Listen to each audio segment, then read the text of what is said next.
கழுதை இருந்துச்சான், வயிறு நிறைய சாப்பிட்டுருச்சு. வழியில ஒரு புலிய பார்த்துருச்சு.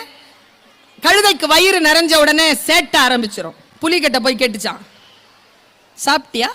இல்ல. நான் சாப்பிட்டேனே, நான் புல்லு சாப்பிட்டேன். புல்லு, நீ தான் புல்லு சாப்பிட மாட்டீங்க. புலி சொல்லிச்சான், நான் புல்லு சாப்பிட மாட்டேன், நான் புல்லை சாப்பிட்றவங்கள சாப்பிடுவேன். கழுதைக்கு கோவம் வந்துருச்சு. நீ என்ன சாப்பிட்டுருவியா? நான் சாப்பிட்டேன்ல புல்லு. ஆமா, அது என்ன கலர்? நீ சாப்பிட்ட புல்லு உனக்கு தானே தெரியும் என்ன கலர். அது ப்ளூ. புலி ஏற்கனவே பசி, முட்டாள்தனமா பேசுது கழுதை. ஓ, நான் புல்லு சாப்பிட மாட்டேன், எனக்கு புல்லு கலர் தெரியும், கிரீன். ஐய, பிறந்ததில்லன்னு சாப்பிட்றேன். நான் சொல்றது சரியா, நீ சொல்றது சரியா? சரி வா, சிங்கத்துக்கிட்ட போலாம். சிங்கம் கேட்டுச்சான், என்னடா பிரச்சனை, எதுக்குடா வந்தீங்க? சார், புல்லு சாப்பிட்டு வந்துட்டு இருந்தேன் சார். இந்த புலி புல்லு சாப்பிடாது சார். நான் சாப்பிட்ற புல்லுக்கு இது கலர் சொல்லுது சார், அது புல்லு சாப்பிடாது சார். என்ன கலர்டா புல்லு சாப்பிட்ட நீ? நான் ப்ளூ கலர் புல்லு சாப்பிட்டேன் சார். புலி பார்த்து உரிமை சொல்லிச்சான் சிங்கத்துக்கிட்ட, சார் நீங்களும் நானும் புல்லு சாப்பிட மாட்டோம், ஆனால் கலர் நமக்கு தெரியாது, கிரீன் தானே சார்.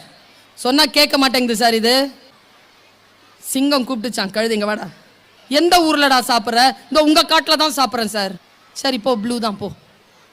ஓ, தேங்க்யூ சார்.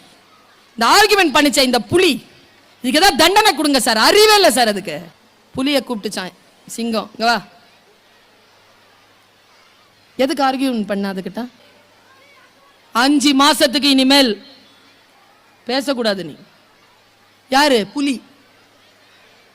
வாய மூடிட்டு இருக்கணும், போ அப்படின்ச்சான். புலி கேட்டுச்சான், எனக்கு ஒரே ஒரு விஷயம் சொல்லு, நான் பேச மாட்டேன், நீ எனக்கு ராஜா, நான் உன் தண்டனை ஏத்துக்கிறேன், ஒரு காரணத்தை மட்டும் சொல்லு, என்னை ஏன் தண்டிச்ச? நான் சத்தியத்தை தானே சொன்னேன், முட்டாள்தனமா இருக்கிற, அதுக்கு தீர்ப்பு கொடுத்துட்ட, ஒரே ஒரு காரணத்தை மட்டும் சொல்லு, நான் பொறுமையா போயிடுறேன், எனக்கு ஏன் தண்டனை கொடுத்த? நான் சத்தியத்தை பேசின, எனக்கு ஏன் தண்டனை கொடுத்தான்? உடனே சிங்கம் சொல்லிச்சான், இங்க பாரு, அது கழுத, நீ புலி.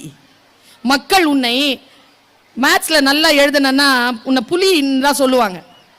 வீரத்தில் நல்லா யாவனாவது இருந்தானா உன் பேரை சொல்லி தான் பாராட்டுவாங்க.